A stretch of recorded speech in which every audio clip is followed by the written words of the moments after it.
Morning, boys and girls. So I hope you're doing well on this sunny Tuesday. So today we're going to be looking at Northern Ireland, and I think this is a really important topic to learn about because it's one of those ones where being uninformed on it can often get you in trouble, particularly if you're talking to people from this area. So if you don't know what you're talking about, you can often find yourself upsetting people or insulting people. So I think it is something important to know about, particularly considering where we live in Ireland. So we're going to try and look at all the facts from all the sides and try and get a better understanding of what Northern Ireland is like. And we're going to be focusing on particularly the conflict in Northern Ireland. So that's um, the basically it was a war. We've talked about how in Ireland we tend to underplay things. We talked about how we called World War II in Ireland the emergency, and that of course goes likewise for the Northern Ireland conflict, which became known as the Troubles, which kind of makes it sound like a small problem when in reality over 3,000 people died and there was continuous violence for the guts of 20 years on the streets of Northern Ireland. So it's an important time in Irish history, so let's take a look at what we are going to learn about today. So this is what we'll be learning in general, okay? So over the course of maybe it might take 2 to 3 lessons. We're going to learn about the origins of the conflict in Northern Ireland. So what caused the conflict? What caused these people to hate each other and want to fight each other? We're going to learn about the special period known as the Troubles. So those 20, 30 years, maybe from the late 1960s up until 1998, and a little bit beyond that. We're going to learn about the attitudes and beliefs of the different groups of people living in Northern Ireland. So there's two primary different groups in Northern Ireland, and we're going to take a look at like what they believed, and we're going to look at how peace was restored. So thankfully, um, in the last just about 20 years, um, we there's Northern Ireland has been much more peaceful. There's still stir-ups every now and then, but compared to what it was, it's much more peaceful. So we're going to be taking a look at how eventually we got to the stage where peace was the answer that both sides wanted. Okay, let's take a look at specifically what we're going to look at today, though. So today we're going to be learning about the background of Northern Ireland, who lives there, where do they come from, which you might think those things are the same, but they're actually not, and we're going to make what makes each group different. So before we go into learning about our history of Northern Ireland, I think it's important to know what I mean when I'm talking about Northern Ireland. Where exactly is it? Well, the United Kingdom, which is Britain, is an island. It's made up of 4 parts: England, Scotland, Wales, and Northern Ireland. Northern Ireland is the smallest part of the UK. So you can see here is Northern Ireland there. So in the northern part of Ireland. So we talked about last week that Northern Ireland was, or all of Ireland used to be part of the United Kingdom, but then when Ireland gained its independence, Northern Ireland stayed. And we learned a little bit about that. We touched on that last week, sort of, when we were talking about the 1916 Rising, but we'll jump into it a bit deeper today. So one thing I want to make clear is the differences between Ulster and Northern Ireland. So you might hear the word Ulster and Northern Ireland kind of being used interchangeably. Well, this is a picture of Ulster here. So there are 9 counties in Ulster, okay? And this is Northern Ireland. So what's the difference? Well, 3 counties are part of Ulster, they're not part of Northern Ireland. So those are Donegal, Cavan, and Monaghan. You can see why they're a little different colour of green there. The other 6 counties are part of the United Kingdom of Britain, okay? And those are Fermanagh, Tyrone, Derry, Antrim, Down, and Armagh, okay? Good, good, good. So there's 6 counties in Northern Ireland. There they are there. The capital city of Northern Ireland is Belfast. The largest city in Northern Ireland, it is the largest city in Northern Ireland with a population of over 333,000 people. And the second biggest city is Derry City, or sometimes it's called Londonderry. We'll be learning a little bit about that shortly. Okay, so that's Northern Ireland there. So let's look at some key vocabulary we're going to learn about today. So the first one is plantation. Well, plantation is what happens when you take a group of people and move them to a land that doesn't belong to them. So you can imagine if I said, it would be really great to conquer Iceland, but there's loads of Icelandic people there. So what I'm going to do is I'm going to take loads of Irish people and move them to Iceland, and then Iceland will become Irish because there's more Irish people there than Icelandic people. So that's the idea of plantation. Partition. Partition, is to break things into parts. And what are they talking about breaking into parts? Well, they're talking about breaking Ireland into parts. A northern half and a southern half. The Republic of Ireland and Northern Ireland. The Good Friday Agreement. Well, that's the peace treaty at the end of the Troubles that ended the fighting in 1998. Power sharing is this idea that both sides would work together to form a government, and that that everyone would make decisions together rather than one side making decisions for the other. So when eventually peace did come. So let's look at these words here. So unionist. Well, union comes from the word united. So they're the people, the Unionists want to be part of the United Kingdom. Okay, they want to stay part of the United Kingdom. And the Republicans, well, they want to be part of the Republic. So the Republicans want to be part of the Republic, and the Unionists want to be part of the Union, the United Kingdom. Okay, parliamentary, that means to do with Parliament. So a parliamentary party is a party that is in the Parliament. And loyalists um, is a word that you might come across. Loyalists are people who are loyal to the Queen. So you can imagine loyalists and unionists are pretty much the same thing. You'll often hear the word nationalist for Republicans as well. So nationalists are people who want to be part of Ireland. Okay, so that's all our dictionary work done. We're going to jump into this here. So let's take a look at these pictures here and what I'm asking you, what do you see? I'll give you a little bit of time to look at that now. You can pause the video if you need to. So what do we see here? Okay, I think some of the things that strike me most is you can see these people with the tricolour, the Irish flag here, and they're armed with guns. So it shows they're prepared to fight for Ireland to be a republic. So then you can see the word united. So they want Ireland to be united, Northern Ireland and Southern Ireland, or Northern Ireland and the Republic united. And you can see IRA there, which stands for the Irish Republican Army, which were a group of sometimes they were soldiers fighting for the Republic, and sometimes they were criminals doing awful things. So it's hard to balance. On the other hand, we have the UVF, which is sort of the Ulster Volunteer Force, which is sort of the opposite of the IRA. They were the people who were fighting for Northern Ireland to stay part of Britain, part of the UK. And again, they were fighting for what they believed in. Also, they were often committing horrible crimes as well, just like the IRA.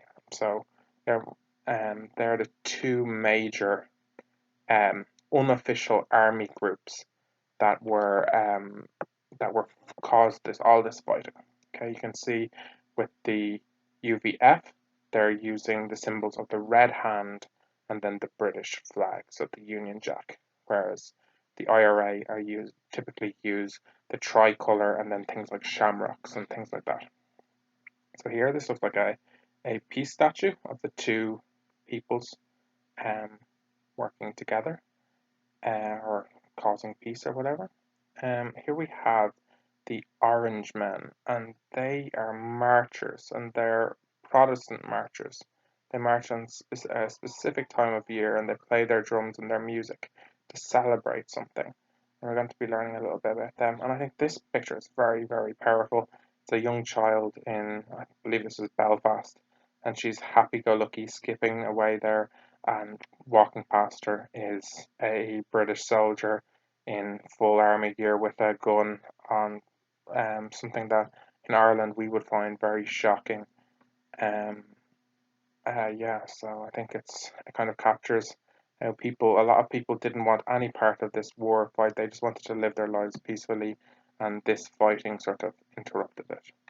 Okay, let's have a peek at some of the questions now. Okay, so it says, look at the pictures. What do they tell you about the history of Northern Ireland? Well, we get to see things that they're about conflict. Certainly, definitely, that's something that's standing out to me anyway. Why do you think the group of men are marching? Well, if you know that already, that's fantastic. If you don't, we're going to learn about it very shortly. How do you feel about the young girl and the soldier? Well, I share my opinion, so I think it's awful that her playing and her fun should be interrupted by this. She shouldn't have to see soldiers with guns walking down her street. Look at the painting on the side of the house. So that's here. This is called a mural. So if anyone's ever been to Northern Ireland, you'll see lots of different types of murals, different paintings on people's houses. What do you think it means? So it's time for peace and time to go. So this looks like again, someone in the IRA or some kind of criminal who's been fighting, and it's time for him to go. Okay, let's kick on a bit here now. So let's take a quick read of this together. Okay, from early invaders to the partition of Ireland. The origins of the battle for ownership of land in Ireland are found in the 12th century. So the 12th century is the 1100s, so that's a long, long time ago. Okay, during the century, an Irish king called Dermot MacMurrough needed help to defend himself against a rival king. He invited a group of Normans from England to help him do this. So this is the first time that people who lived in England would kind of get involved with Ireland and conquer it and things like that. The Normans arrived in Ireland in 1169 and helped Dermot MacMurrough regain the kingdom of Leinster. In return for their services, the Normans were given land. They built many castles and fortresses around the country. Some of them are still seen today. So Norman castles might be the castle at Trim, would be one of the best examples. So if anyone's ever been to that, you know what we're talking about there. In 1171, the King of England came to Ireland to establish his authority over the Normans. So he was saying, hold on, these are English people. They should, even if they're in Ireland, they should be under my control. The English king began to seize land around the country for himself. So this is when they're particularly getting involved. The first English people coming over to Ireland and taking control of Ireland. In the 1500s, the English government began a policy in Ireland known as plantation. So we talked about what plantation means earlier on. It's when you move your people into land that doesn't belong to you, so that land becomes yours. Okay. The native Irish were driven from their land. The confiscated land was given to English settlers. During the plantation of Ulster in the early 1600s, land was confiscated from Catholics and given to Protestant settlers from England and Scotland. Let's take a quick look at our map here again for a second. So most of the plantations didn't go well. There's the plantations of Munster, Laois and Offaly.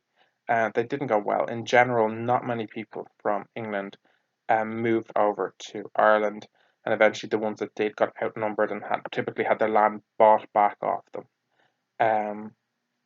At that time, though, Ulster remained the most Irish part of Ireland. It was the most problematic and the most rebellious, and they were constantly raiding into land that was owned by the British in Ireland. So to kind of counter that, they tried to have the biggest plantation in Ulster. Okay, and they found that they could get a lot of people to come from Scotland actually. Like imagine if you're living up here in the Highlands in Scotland, the kind of more the better land and the tamer climate in Northern Ireland seemed appealing. So they managed to get a huge amount of people from Scotland and places like London as well, which was getting overcrowded at the time, moving to Northern Ireland, and it was very, very successful. One of the most successful plantations. Okay, we'll jump back into it. Okay, so the native Catholic Irish began to rebel against the English rule in Ireland, and a highly ranked English soldier called Oliver Cromwell arrived in 1649 to fight the rebellious Irish. He had an army of 12,000 troops behind him. These men were the best trained and best organised army in Europe. The Irish were no match. Cromwell was infamously ruthless, and a violent period of history followed his arrival in Ireland. So particularly, he destroyed the city of Drogheda, and Cromwell's name is particularly hated in Drogheda for the terrible crimes that he committed on the people there. By the end of the war in 1652, almost one third of the Catholics in Ireland had died as a result of Cromwell's violent campaign to assert English power in Ireland. Many had been forced off their lands, um, and a new class of wealthy Protestant landowners was formed. Okay, so we can see this is the rise. Bit by bit, England is getting more and more control over Ireland. So, the Battle of the Boyne. So this is going to be one of the most important parts of Northern Ireland, and it happened right here in County Meath. So the Battle of the Boyne in 1690 led to a historic defeat of the Catholic Irish. During a fierce battle, Protestant William of Orange, so he was the King of England at the time, defeated Catholic King James, who was the old English king, who was kicked out of being a king because he was a Catholic. Uh, that's shortening it down basically, but that's essentially the main issue, that he was Catholic and that the English people wanted a Protestant king, so they invited King William to be their king, and eventually this battle would play out a lot in Ireland. So and at the Battle of the Boyne, the Protestants won the battle. So that's going to be very important when we're talking about it. If we're thinking about our marchers earlier on. The penal laws were introduced to try and prevent Catholics rising up again. Catholics were discriminated against because of these laws, which remained in place for over 100 years. The penal laws prevented Catholics from voting, owning land, or holding powerful positions in society. We remember back at the beginning of the year we talked about this stopped them setting up Catholic schools, and you remember that's why they had the head schools. So the Act of Union in 1801 led to the closure of the Irish Parliament. Ireland was now directly ruled by the British government. So this was a result of some rebellions in Ireland. So Ireland came completely under control of the British and became part of the United Kingdom of Britain and Ireland. In the 1870s, the Home Rule League, I've heard that word Home Rule before, was established. Its leader, Charles Stewart Parnell, fought for Ireland's right to set up its own government in Dublin. So he wanted Ireland to be ruled over by the Irish. So that's as far as we're going to get today, guys. Well, we might take a look at a little bit more. So these are the questions that I want you to answer in your copy. When did the Normans come to Ireland? What was the plantation of Ulster? When did it happen? When did Cromwell come to Ireland? And who was defeated at the Battle of the Boyne? If I'm thinking about this in terms of the future of Northern Ireland, Question 4 and question 3 are probably two of the most important things in the background to Northern Ireland. Okay, very quickly, we're going to say not everyone in Ireland supported the Home Rule movement. We talked about this in our 1916 Rising lesson. Northern Unionists, who were mostly Protestant, so these are again the people who came from England and Scotland during the Ulster Plantation, were against Home Rule. And again, that we had that rhyme, Home Rule is Rome Rule. They thought that Ireland would be ruled by Catholics. They wanted to stay in the Union with Britain. In 1912, they formed the UVF, the Ulster Volunteers Force, to fight for their cause. So it says Ulster Volunteers, but there we go. This group later became the UVF, the Ulster Volunteer Force. The Irish nationalists, who were mostly Catholic, supported Home Rule.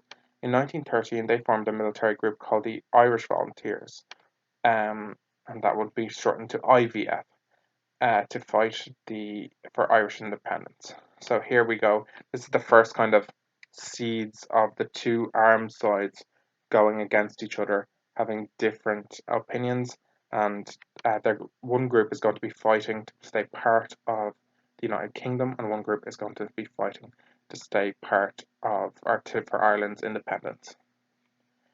After the 1916 Rising and the Irish War of Independence, Irish and British politicians signed the Anglo-Irish Treaty in 1921. This treaty introduced partition, so that means splitting apart Ireland and Northern Ireland. The 26 counties in Southern Ireland would be given their own government and named the Free State, or the Irish Free State. The 6 counties of the north would remain under British rule. Okay, guys, so that's, I think, where we're going to leave it off today. Kind of a bit of a background. There's a lot of information there, but if I'm thinking of the most important things, I'm thinking of the partition, and I'm thinking about the plantation, and I'm thinking about the Battle of the Boyne. I hope you've enjoyed this. If you have any questions, feel free to ask me below.